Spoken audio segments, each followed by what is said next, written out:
Hello and welcome to the home of high probability trading. My name is Tim and I'm one of the traders here at the live trade room.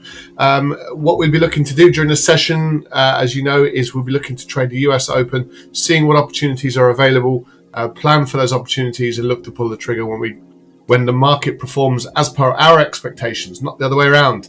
We're not going to be flipping from market to market and being pushed around by these markets. It's far more important we do plan and prepare and look to execute our trade plan. So for those of you, just very quickly, who are interested in learning how to make consistent returns out of these markets from a position of knowledge and understanding, then we can certainly help you with that. It's not all about just handing out trade signals and you not really knowing and understanding why we're getting into trades and things like that. Everything we do is from a position of education and being given the information necessary to actually understand what a high probability trade is and being able to trade that particular opportunity. with a high degree of discipline, consistency in your approach, of course, whatever means you use to get into trades, have control over that capital that you're exposing in these markets, and try to make consistent decisions on entry and exit, and then disciplined with your capital to just understand how much capital you're committing to each trade, and then being patient as well. Like these current market conditions, we'll go through them in just a minute. There's a lack of, I suppose, fundamental drivers in these markets today. We'll have a look at that. We'll have a look at the, I suppose, the volatility in some of these markets is a little bit more reduced, and we have counterintuitive price action. So under situations like that, we want to sort of be extra cautious and wait for that opportunity if we can. So that's what you'll experience on this journey now. So we'll put everything we need together to make sure that we're mindful about the opportunities and look to get into the better opportunities that are available, I guess. So we do look for opportunities across multi-asset class, from foreign exchange markets to your commodities like gold and oil, and also your global indices basket indices as well.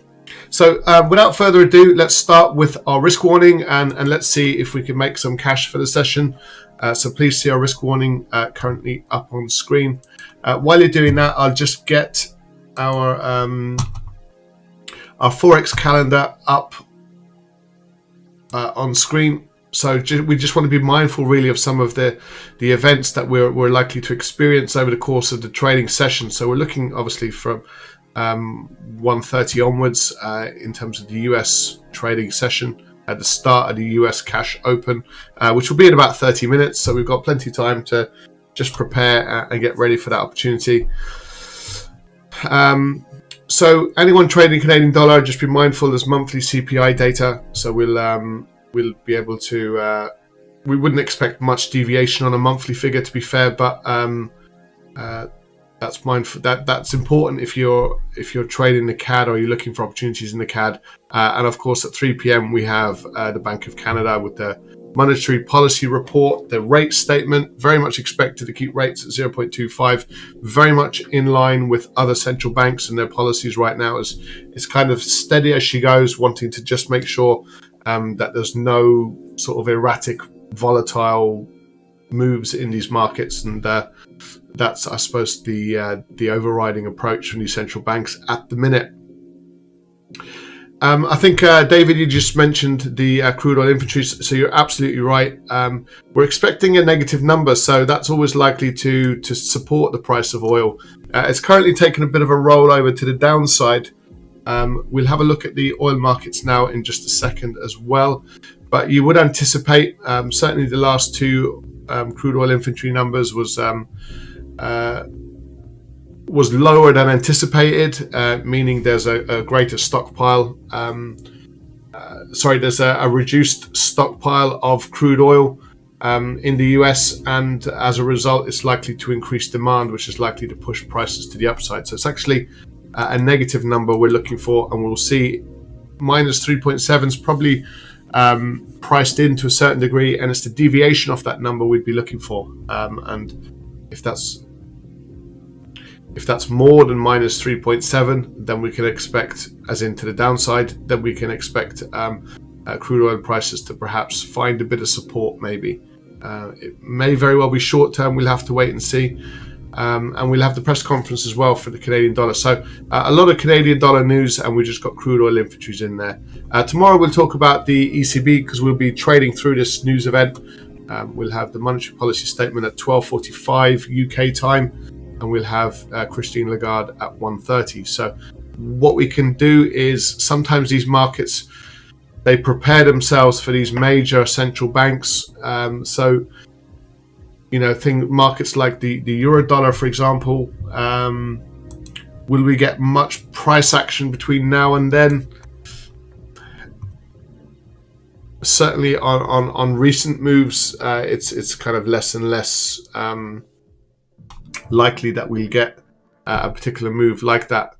So just regarding the 10-year treasuries, there's some news events saying that these treasuries are peaking higher, and you can see that that's not actually the case. Yesterday we saw a very mild peak to the upside.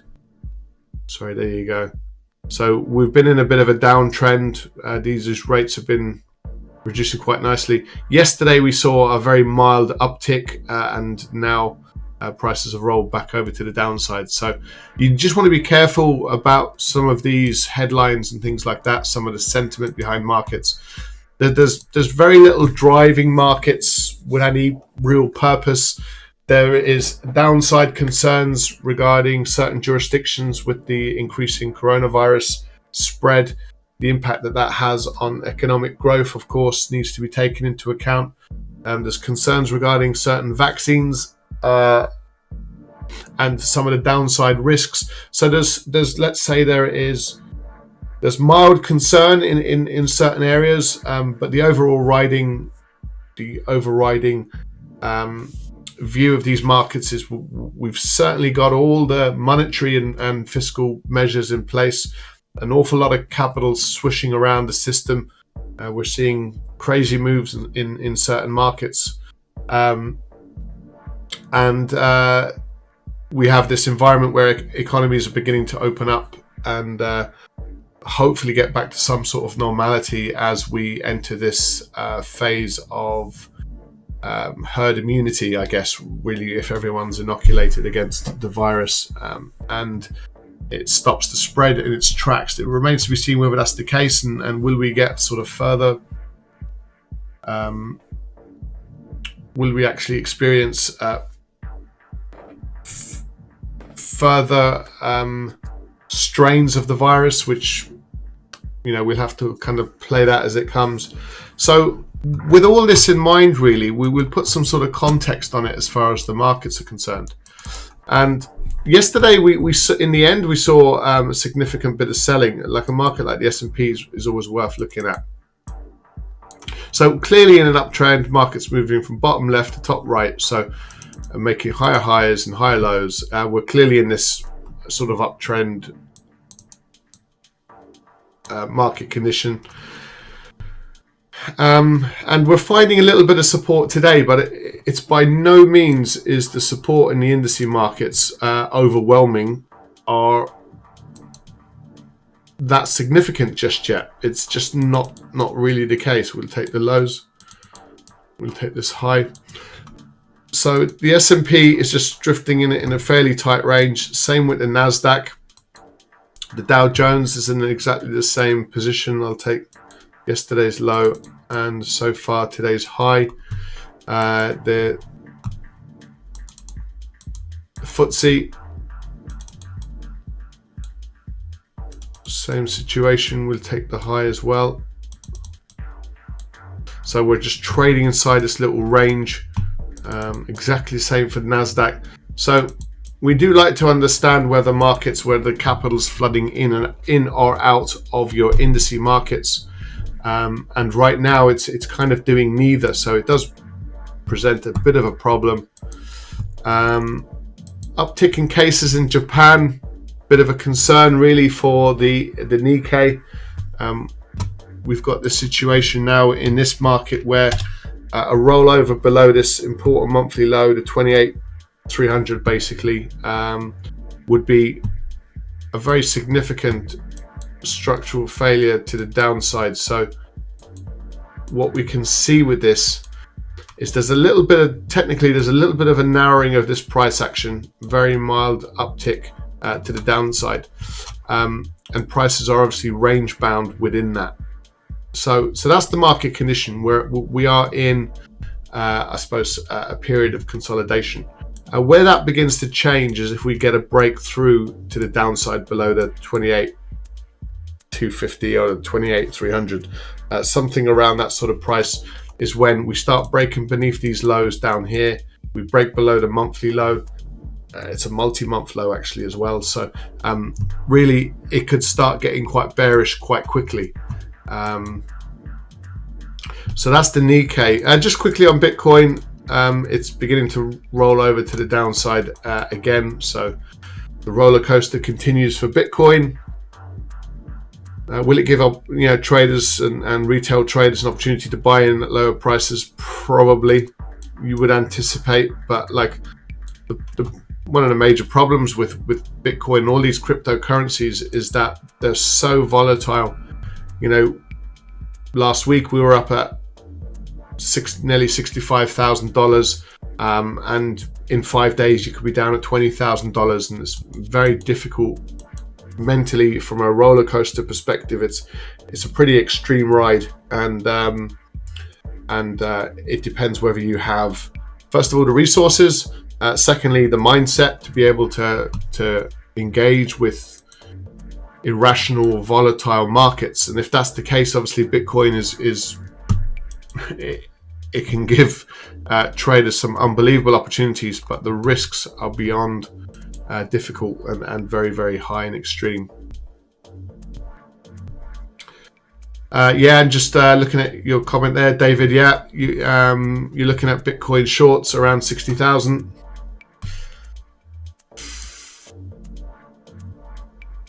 It's such a tough one because there's no reason for prices to be at these levels. Like there's they're only at these levels because people perceive there to be value at these levels, but it's not underpinned by anything. It's people's mood and can change their mind in an instant, which means, you know, if everyone starts liquidating their positions in Bitcoin, it'll be, or it could potentially be, absolutely worthless. So it's trading these markets with leverage is a very, very, very risky thing to do. As a result, we don't trade it ourselves. It can absolutely be a long-term investment. If you've got a small percentage of your disposable income and you want to invest it in a very high-risk strategy and approach, then Bitcoin can tick those boxes. You can get amazing returns, but you might burn the capital that you are investing. So that's kind of been our position now for 3-4 years. So by no means would we be trading this actively. You know, trading it below 60,000 or above 60,000 or anything like that. So it'd be more of a long-term upside approach. So, you know, the technology, of course, behind it, and it's kind of, it's all down to the adoption, you know, and whether it becomes, you know, mainstream. It already is to a certain degree, but how much more growth will it have? Probably quite significant.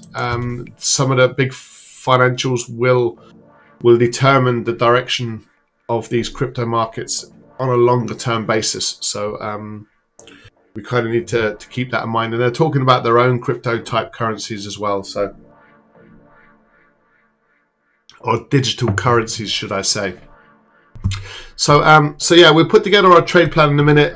Just to sort of highlight the fact, if we look at the US indices markets, there's sort of mild optimism at these levels, but it's not decisive risk on price action. So for that reason, we can be a little bit patient. We can then look at the flight to safety trade. You know, is money flooding into gold? A little bit. What about the yen? Is the yen experiencing some strength off the back of the situation with the indices markets? And you can say yes, a little bit. And this is where that we might get some marginally better opportunities during the session. And then the dollar as well. You know, how is the dollar performing? Are we seeing some capital coming in to markets like the dollar? And the answer is mildly yes. And I use the word mildly because we are, it's not convincing to any great extent just yet. So if we get some continuation trades, then yeah, it very well may prove decisive. It's not strengthening against all the markets, it's strengthening against some, so it just implies that there's a little bit of mediocrity to the dollar today. So it's not strongest currency, it's not the weakest currency, it's somewhere in the middle. So the yen is just holding up at those lows. The dollar Swiss, the dollar is strengthening against the euro, the pound, and the Swiss. The CAD is today strengthening against the dollar, so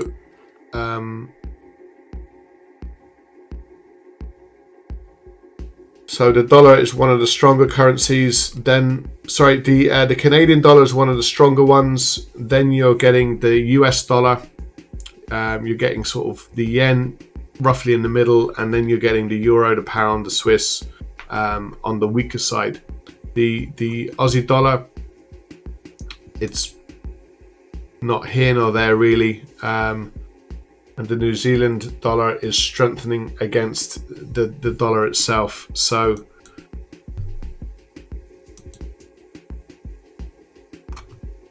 the most convincing trade really is the New Zealand dollar. So let's do our strength versus weakness analysis. So strength versus weakness. So we have clearly New Zealand dollar. We have the CAD is not quite as strong as the New Zealand dollar, but a little bit. And then slightly weaker, we would have the yen. Roughly in the middle, we'll probably have the US dollar somewhere in the middle. And then on the weakness side, we can have the euro. We can have the pound, we can have the Swiss, and the Aussie as well is kind of in the middle. So I think, David, unless I'm mistaken, I think you mentioned a market here earlier. Yeah, you caught a pound Swiss long last night at 11 p.m. UK time. It's doing well in that trade, still going up both on the hourly.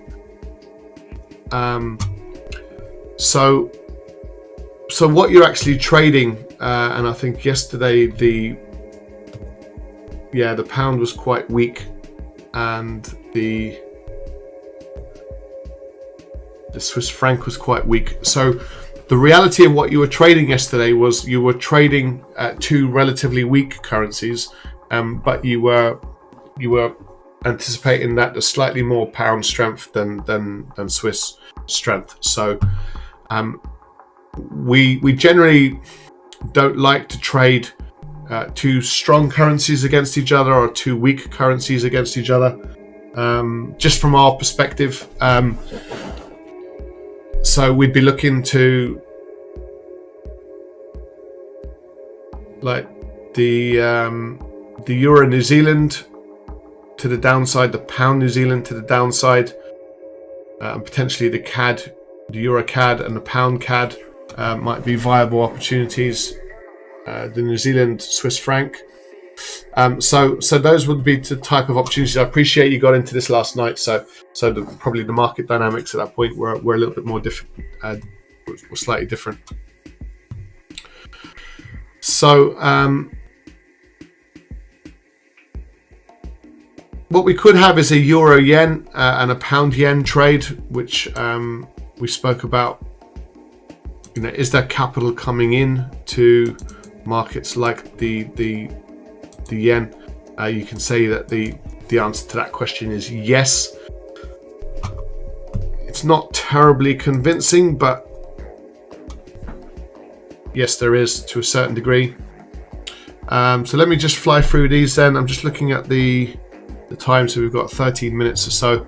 So you're in a crude oil long, David, since yesterday. Yeah, you flirted with your stop loss, but the trade is in negative. So yeah, it's taken a couple of days, bit of a move to the downside, hasn't it? So we were pushing higher yesterday and we've kind of reversed over. I don't know where your stop loss is. Probably wouldn't have it any lower than the 61.47. You have the 50 period moving in here, and if we break through that 50 period and break through yesterday's low, you could expect this market to continue its movement to the downside from these highs. So keep an eye on that one. Let me see. So you're ahead of the US inventory numbers. Hopefully it's okay. Yeah, that would obviously help if we saw a larger negative figure than minus 3.7. If we saw minus 4.5 or minus 5 or minus 6, something like that, then you would expect maybe we'll get a bit of turnaround action in the indice markets. In the oil markets. The problem is it doesn't. The crude oil inventory number doesn't always work in that fashion where you can have positive news. You can occasionally get negative price action. So yeah, that's the reality of trading financial markets. So you caught a pound Swiss trade long last night. So let's just have a quick look. I don't think I've got the pound Swiss down here.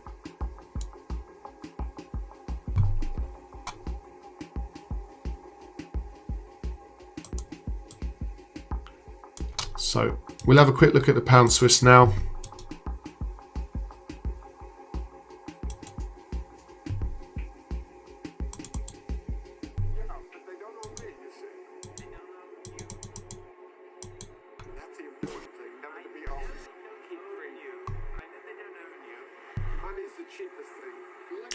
Okay, so you were buying a market that was reversing. Were we talking about this level last night? I've got a feeling. And we've seen something similar as well in the pound dollar.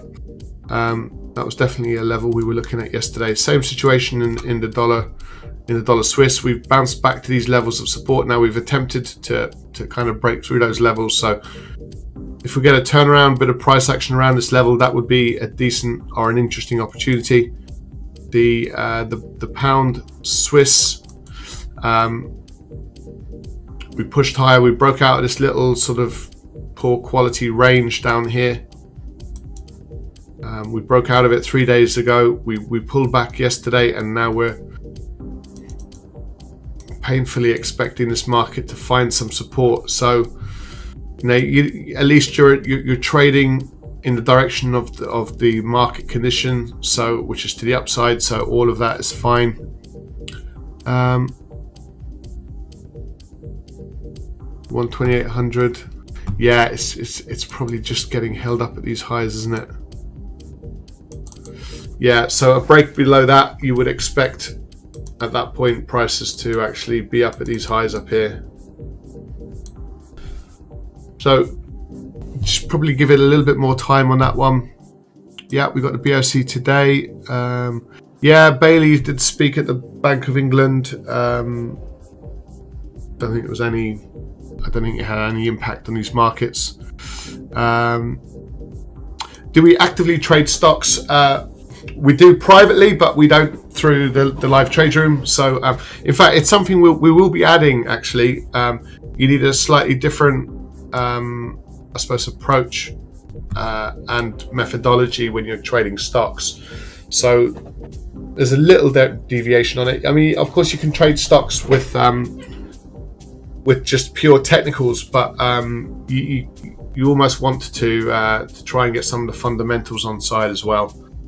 So we will be doing that actually, but realistically, with the situation with COVID and the restrictions, and it's kind of impacted us as an organization, and we currently have we started building towards the end of last year, and we've got a new office in the pipeline. So we're a little bit disrupted at the moment, and we've had to take. It basically restarted a couple of weeks ago, and we're trying to get to move back into our new office as quickly as we possibly can. But we're so we probably won't be launching the stock trading stuff certainly until we're kind of in our new office premises. So there's a good few months left in that, unfortunately, because of COVID. So it's been a bit of a pain in the backside.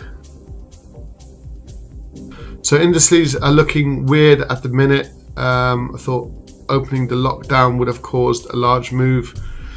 Yeah, I kind of know what you mean. Like we're very close to all-time highs. You know, like we've been in a massive bull trend, and the markets are a discounting mechanism. So what you'll find is that the moves will kick in advance of time. So all of these traders have been in this now for quite some time. Vast majority of the pullbacks are very, very shallow, and then you just get like a bit of a flush to the downside, and then it starts to reverse and keeps going. So we can only really expect that type of approach to continue. There's no reason for it not to. This comes from the German foreign minister ahead of the virtual meeting with his Chinese counterpart. Decoupling from China is the wrong way to go.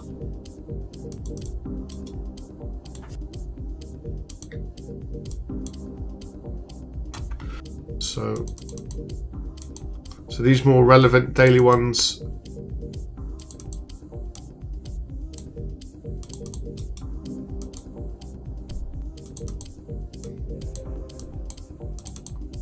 Sorry, I just keep clicking this level and it keeps coming unstuck. So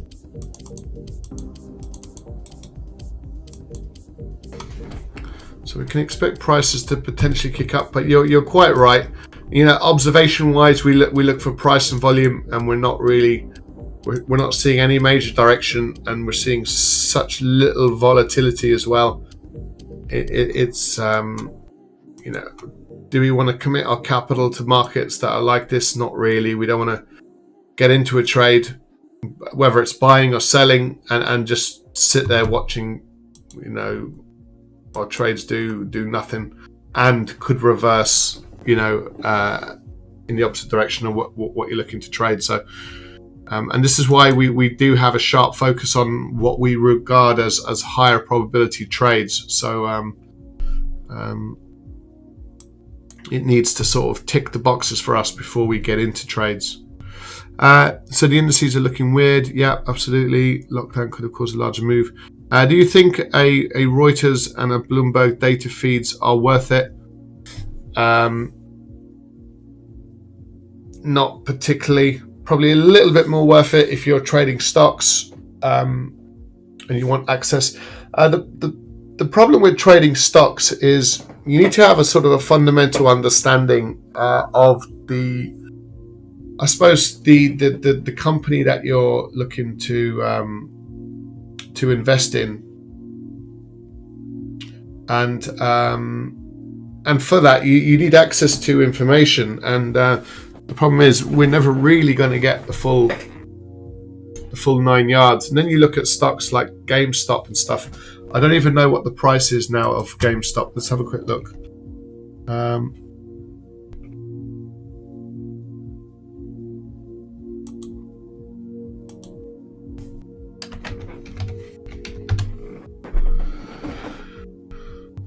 So look, this is GameStop. Right, let's just take it back. So this is the up and down nature of this market. And at the start of this year, you could have bought GameStop for sort of $17, $18, $19. And then obviously we all heard about the fact that we pushed up. I'm not sure that's correct. I think it was over sort of $450 was the high. So a massive uptick. Not based on anything. Pure. Well, it was largely down to short selling. So there was financial institutions that were short selling these markets, and retail traders got wind of that, and they traded against them. And those financial institutions took a very, very significant hit. But then, you know, they were able to eventually crush the price, and we were back down at the $40 level. The true cost of, I suppose, a share in GameStop should be around the $30 mark. So perhaps in early January it was a little bit undervalued. There was a little bit more upside, and then it went through the roof, and it's been up and down ever since. So an amazing roller coaster for traders that are involved in that. And holding them when prices are back at $40 when you've got in at $400 is a very, very painful place to be in a short period of time, in the space of a few weeks. You know, this isn't and it's either hero time or zero time. You know, it's one or the other. So again, the volatility in markets like this is excessive, and the only real winners are people like Robinhood, your financial institutions. They are seeing record levels of profits, and they're profits for a reason. Because largely people don't understand really what they're doing. They might be getting into a trade because they're told to get into the trade, or someone said, get into this, and then they just get smashed and they burn their accounts. You'll just never hear about it, that much online, because people who lose all their money, they don't post about it. So that's some of the difficulties you've got. The inner workings of these markets are quite complicated, and not as easy as just traders getting together and saying we're going to buy this stock. They tried it with silver and it failed miserably. A lot of people got burned in GameStop on a couple of occasions, but there's still huge excitement about it. So it's one of those ones. It's a bit sort of strange times we're living in at the moment. So Renko, good to have you with us. Wait for cash open in hubs too. Yeah, absolutely. You heard institutions are short in Bitcoin too.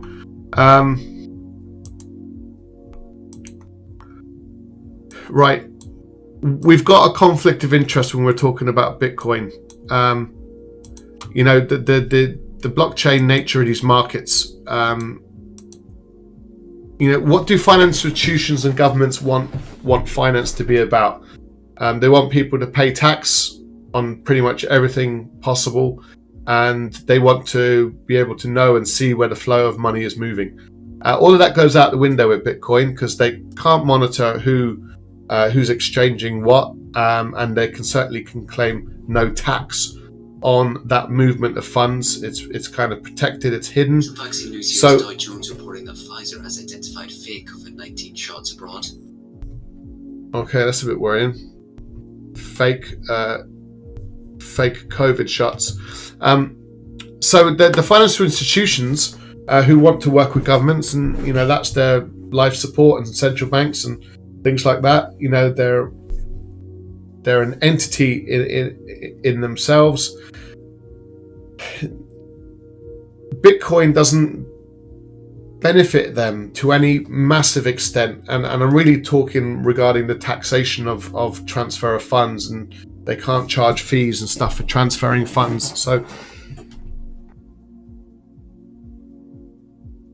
the upside, and they're beginning to integrate it into their own systems in a variety of different ways, which is quite an interesting adoption of the technology.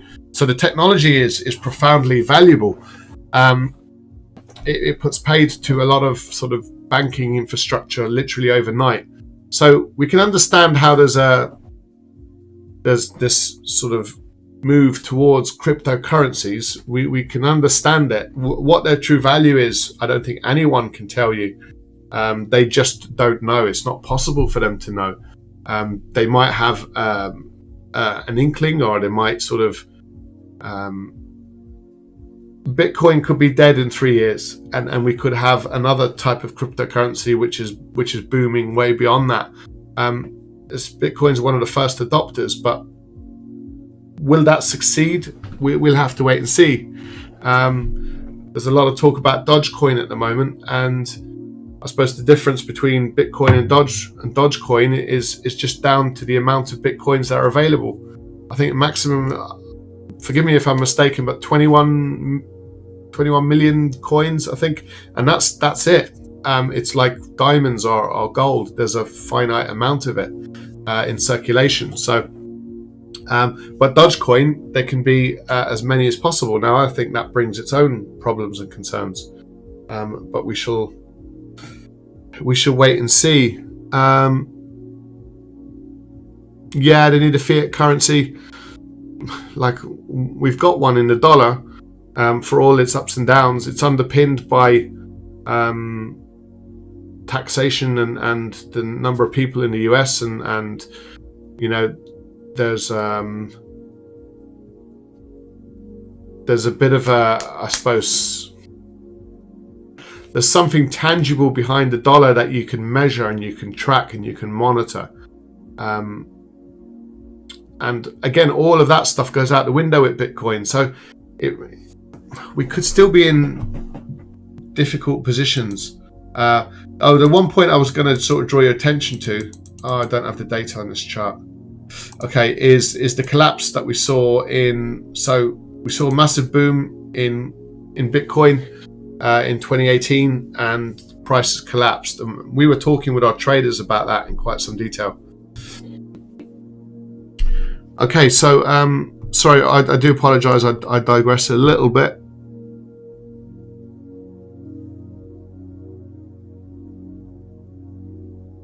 Yeah, so all these central banks are looking to adopt these sort of digital currencies. So, how does that play into the mix, and where does it leave Bitcoin? Bitcoin only works if there's mass adoption. If there's not mass adoption, it'll crumble and fall. So let's look at our trades then that we had been planning. So the first one is the euro dollar. To the downside, we do like it. Well, the first opportunity really is below yesterday's low, but we also have the very important 120 level. So getting in at 120.20, we'd prefer prices to actually break through that 120.00 level. There's some levels of resistance just below, but they're relatively mild. So this would be a corrective move, potentially down to 119.60. So there's potentially an opportunity in there. And I suppose the big question we see is, are these markets risk on or are they risk off? And the answer is, we don't know. We're not having much information to work with. So we can trade, obviously, the dollar with that in mind, but we're not getting any supporting signals from other markets or other market conditions. So it does put us in a slightly difficult position. So technically, there's a sell trade here in the euro dollar, so we'll have a look at that. So what I want to do is, broadly speaking, as an approach for quite some time now, you'd be looking for buying opportunities above 120 and looking for selling opportunities below 120. So that's exactly the same as things currently stand. So high probability sell trade, but this time it's below. So that's our plan for the euro dollar. I'm looking to sell this market below. Let me just put this up in the top left hand corner. So this had a bit of a feature last night in our webinar, and the red line just represents, sorry, the yellow line just purely represents a very important level, which could be an all-time high, all-time low, or a level like the 120 in the euro dollar. The next market is the dollar CAD. Now this has been a bit of a strange market, so purely indecisive at the moment. We were looking for some continuation to the upside. We'll see if we get it bounced off the 50 period moving average almost precisely, and above today's high we'd expect continuation up to the 127. So there's quite a few highs up at these levels. So the difference is, okay, we can trade it to the upside above the monthly high, but there is other highs just marginally above it. So let's put this on a,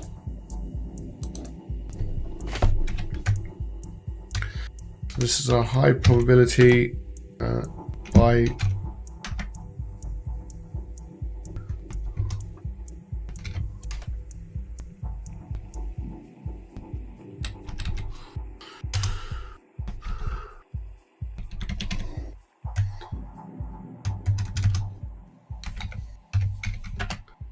Above 126.21, 126.21. So we'll change that to a green, sort of, it just gives us a bit of a buying signal. and we want to increase the size so you can see it a little bit easily, a little bit easier. We'll put that up there, and so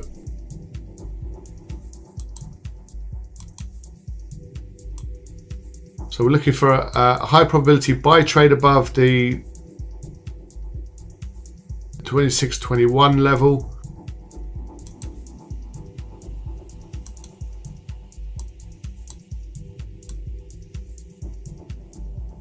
So we're looking for a high probability sell trade below the 120 level. That would give us that opportunity. The next trade is the New Zealand dollar, which is performing really quite well.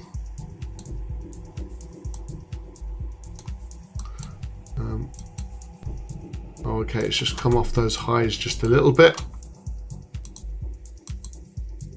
So this is the instant reaction on the open of this market. It's just the dollar's just finding a little bit of strength again. So let's look at this on the daily time frame.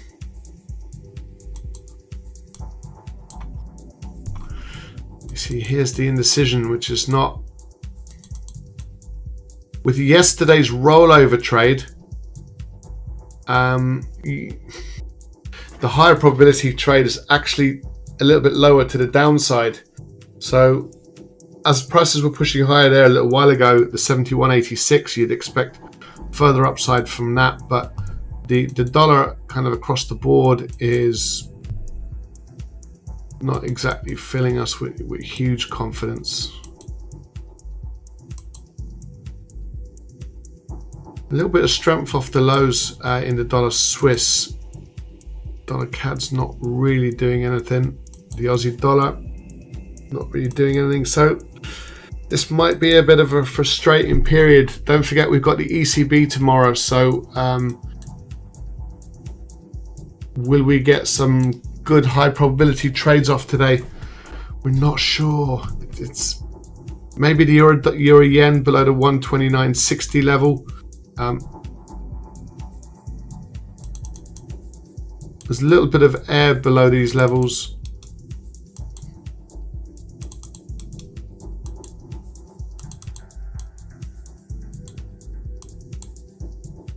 A little bit of air. We've got the 50 period moving average coming to meet it, so we might get a bit of a pull to the downside. So actually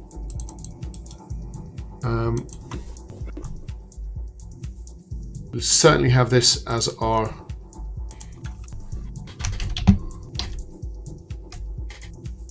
this is our high probability sell trade.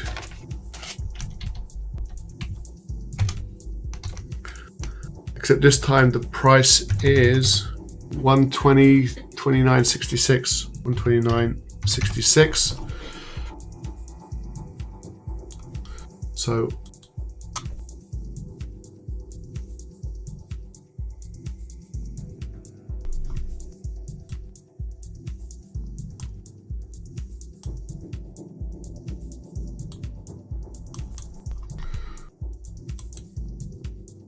So we'll see if we get some more selling creeping in to this trade. It's just quite indecisive, isn't it? These markets. So it just feels like there's a lack of high probability opportunities right now. That very well may change over the course of the session. Just to keep an eye out for the gold trade.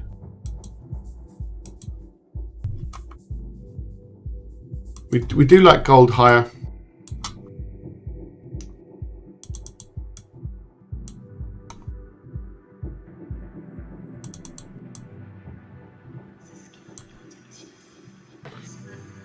$17.89 would be, I suppose, out and out confirmation to the upside.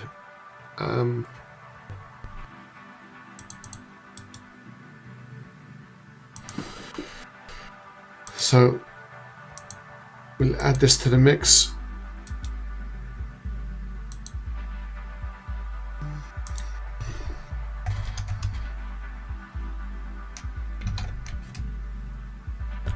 So This time it's a high probability buy trade above the 3-day high, which is the 1789.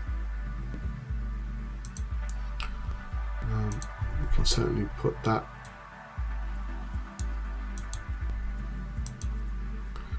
So when we trade markets, we want to be as clear as we can, obviously with the market conditions we have to work with.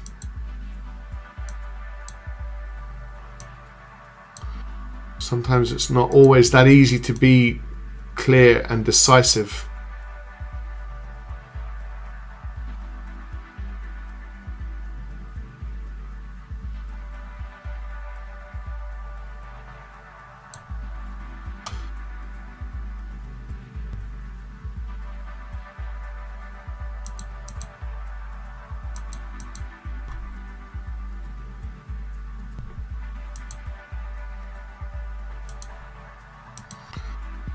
So the last trade, we'll have a look at, we'll just flick through these one more time. So pure indecision with the S&P, indecision with the Nasdaq, pure indecision in the Dow Jones, the FTSE, indecisive, the DAX, mildly indecisive, so a rollover to the downside. There could be a trade below that 15,100. The Nikkei is by far the technically the better opportunity out of all of these.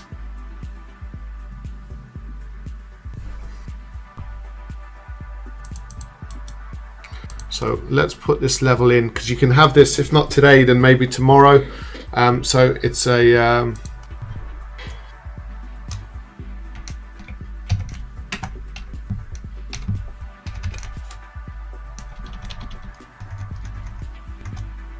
it's a high probability sell trade,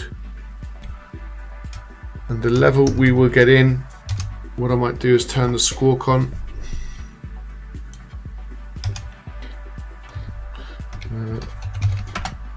So it's a high probability sell trade below that 28,250 level, 28,250. So we'll change it to red, and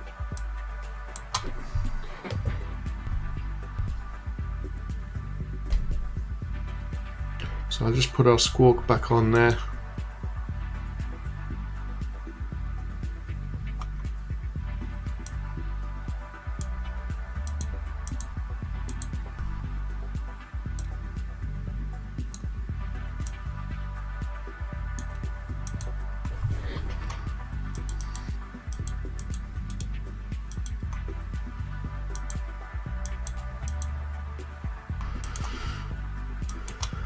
Okay, so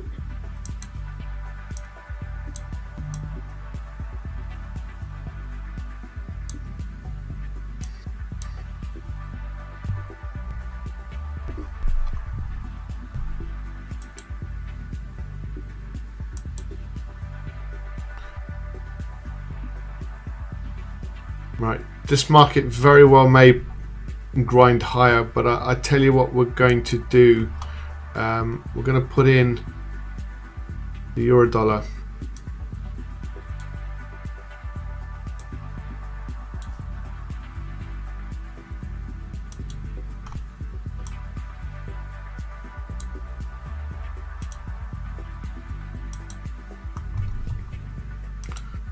We'll put in the euro dollar trade just in here.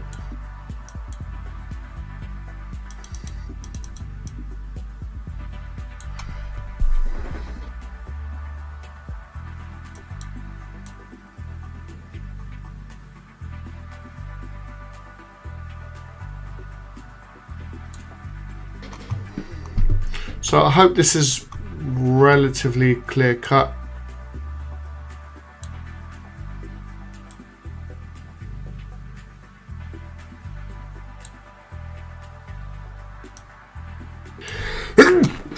Excuse me. Apologies. So this is our trade plan for the session then.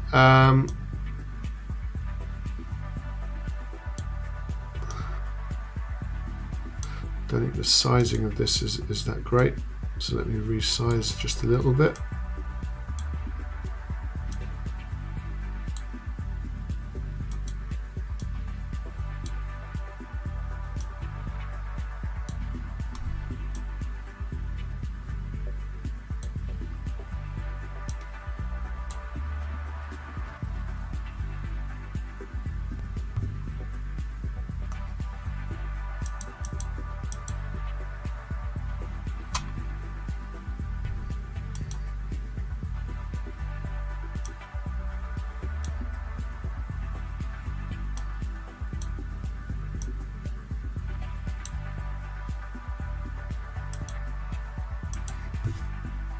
Okay, so get this off the screen. So, okay, we're going to track the pound dollar.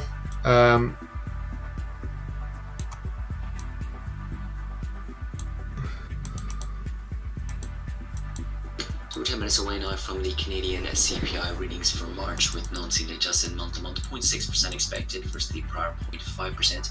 But we're seeing range 0.3 to 0.7%, while the year-on-year figure 2.3% expected versus prior 1.1.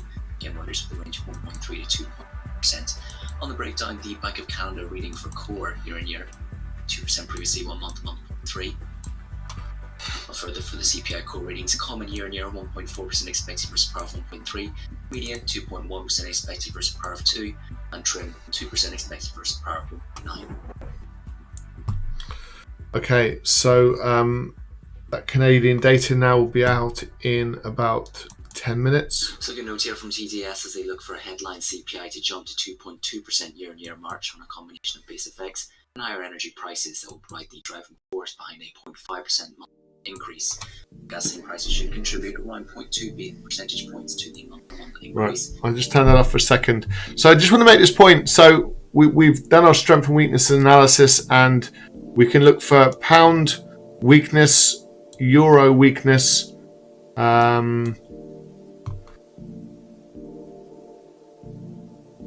and sort of mild dollar strength, really. So with that in mind, the pound dollar to the downside below this level in here. The euro yen, we'll probably start with the euro dollar. We'd expect that to push below the 120 if it can get below that level. Same situation with the euro yen, below that 129.66 level. We could expect prices to push lower.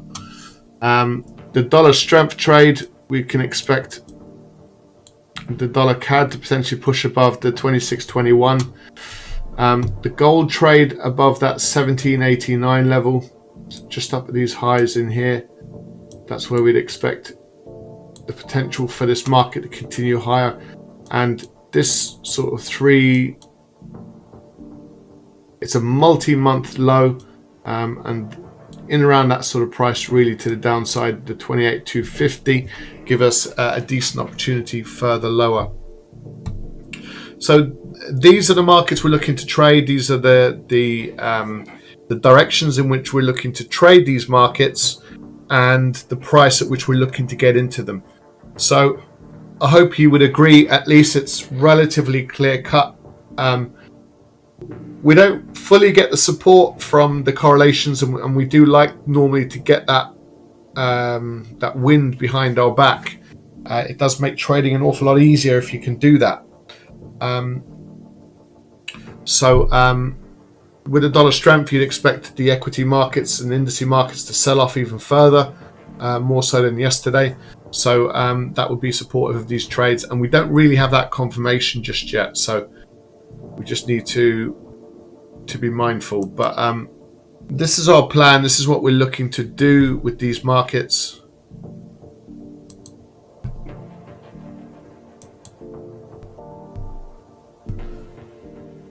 You know, we can look at these four, and we can sort of monitor these pretty much at the same time when we trade. So, you know, people say you need 3, 4, 5 screens with your charts on it. No, you don't really. You can get away with one, but two's probably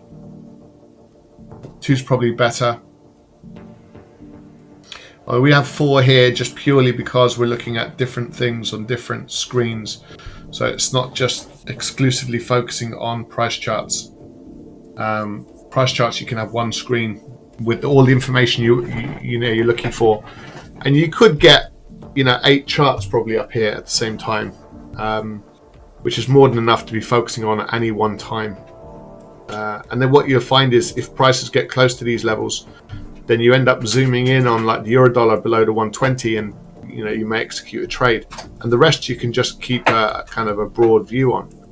So we just need the markets to perform as per our expectation and not the other way around. So I hope that makes a little bit of sense. When we trade, we want to plan the opportunities and then execute our trade plan, of course, when the opportunities present themselves.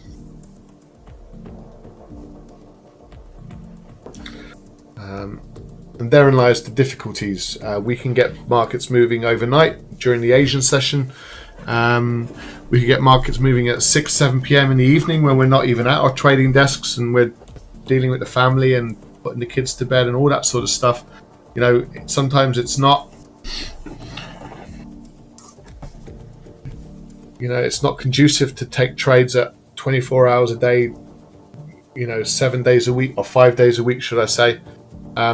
You can use, and we do use, pending orders occasionally, but we need to have a high degree of confidence that markets are moving in that direction, and we just need to almost pull the trigger on the trade. So we'll just await this Canadian dollar. We'll just see what impact this news event has on the Canadian dollar, and we may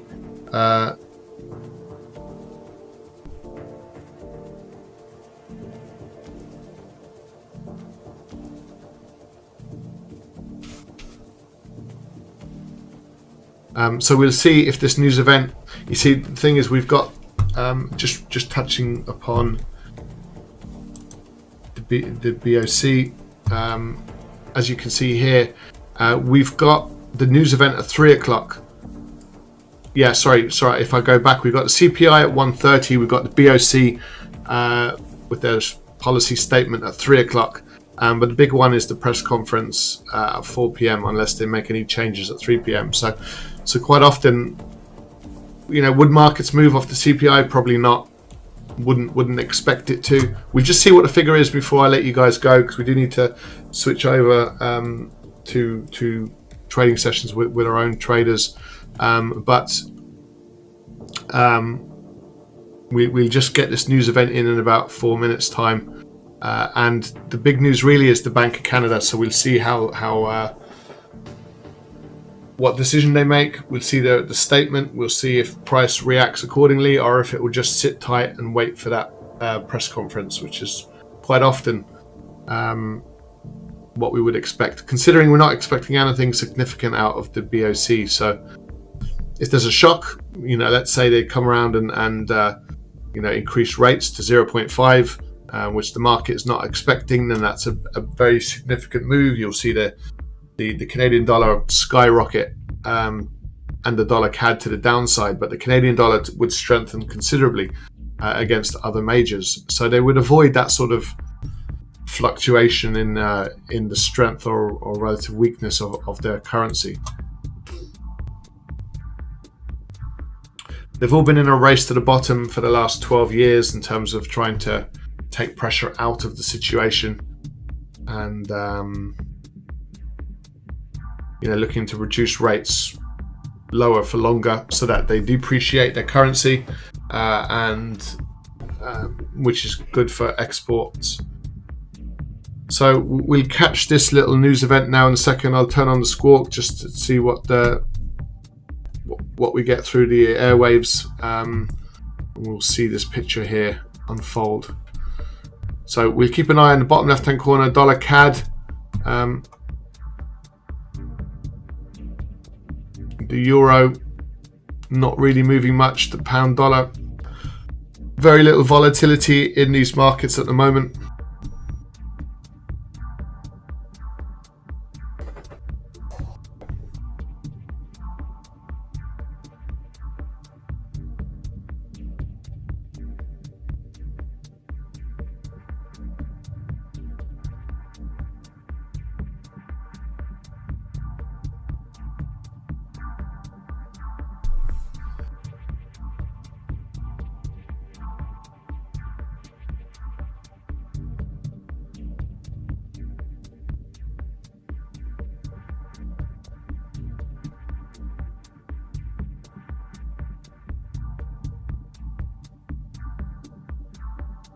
Just under a minute to go now.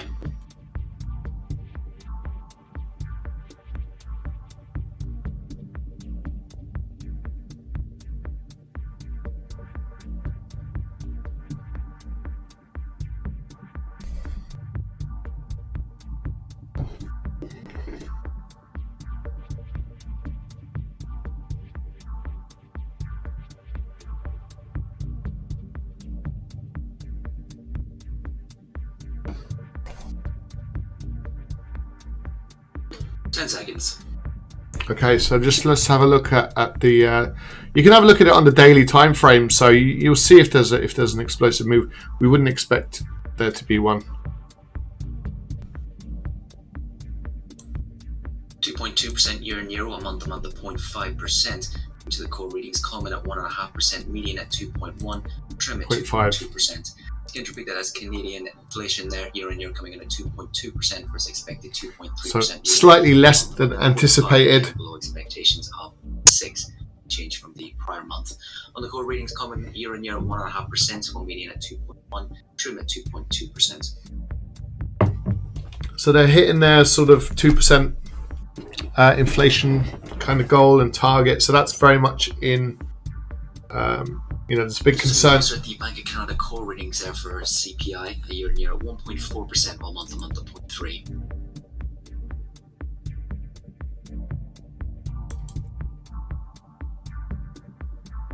I think this one here is 0.4%. So, very close, isn't it? It's kind of a marginal deviation, perhaps, to the upside and to the downside. But there's big concern from central banks that inflation. There's big concern from the markets that inflation is likely to tick higher, and at the moment it's quite subdued, in line with central bank observation of inflation. So maybe interest rates can stay lower for longer, but we'll have to wait and see. So with that information, are we seeing significant appetite now for the US dollar? Sorry, the dollar CAD, should I say? Not really.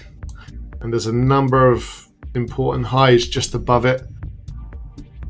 The big news obviously is the Bank of Canada as well, so bear that in mind. So unfortunately we need to wrap up this broadcast now in just a second. We'll be back again tomorrow at 12 noon, so if you can join us, fantastic. So dollar CAD, be careful, but you can look at this above the 126.20. Certainly if the strength trade kicks in. Same situation for the pound dollar if prices roll lower. Below that 39.07 level to the downside. The euro dollar is quite an easy one. It's just below 120. The euro yen below the 129.66. So we're below that very important monthly high at the 130 level. It's a strong psychological level, and it would clear out all this price action over the last month pretty much. So we might get a move in that. And gold is getting quite close to the 17.89. We were looking to get into it at the 17.18 last night. We were talking about that. It's just when you look across the markets, and there's kind of a lack of clarity. We might get a move in the euro yen now shortly. So unfortunately, we do need to switch over. We might get some risk off market conditions very shortly, so it's worth just keeping an eye out on this trade. Pure indecision really across the indices markets. But they may end up turning a little bit lower, threatening to turn a bit lower, aren't they? So that risk off trade could be a viable one. So that gold trade above the 17.89 could be useful. The euro yen below the 129.66, and we're getting quite close to some of these. So look, I do apologize. We do need to shoot off, but in terms of ending this particular broadcast, but keep an eye on those trades, and those are what we would regard for today's trading session higher probability opportunities. So if you take advantage of them and you do well, then fantastic. And we'll be looking to, and if we get into any trades, we do post them to our members. So if you can give us thumbs up or subscribe to our channel, we'll have a lot of content coming online in the coming weeks, so which I'm sure you'll benefit from. So we're getting this move now to 26-21 levels, so it's marginally safer to probably wait for it to just break out above the 126.33, but technically the trade exists and it's worth looking at. So hopefully we'll have a few risk-off market condition trades to get into over the course of the afternoon. But there's a bit of caution in these markets as well, so just be mindful of that perhaps. So look, thanks very much for joining us as always. For more information, go to our website, thelivetraderoom.com, and we'd be happy to discuss trading in more detail. We do have live trade rooms every day. We've got over 50 hours of really high quality trading education and all the tools that you need to trade, from risk, our trade size calculator, and a whole variety of different products and services. So if we can be of any help to you, we will do. And listen, thanks very much for joining us. Thank you, Renko. Thanks, David, if you're still with us, and we'll speak to you. We'll be back again live tomorrow at 12 noon. So from everyone here, take care, have a great day. Fingers crossed we get some moves, and we'll speak to you soon. Bye for now.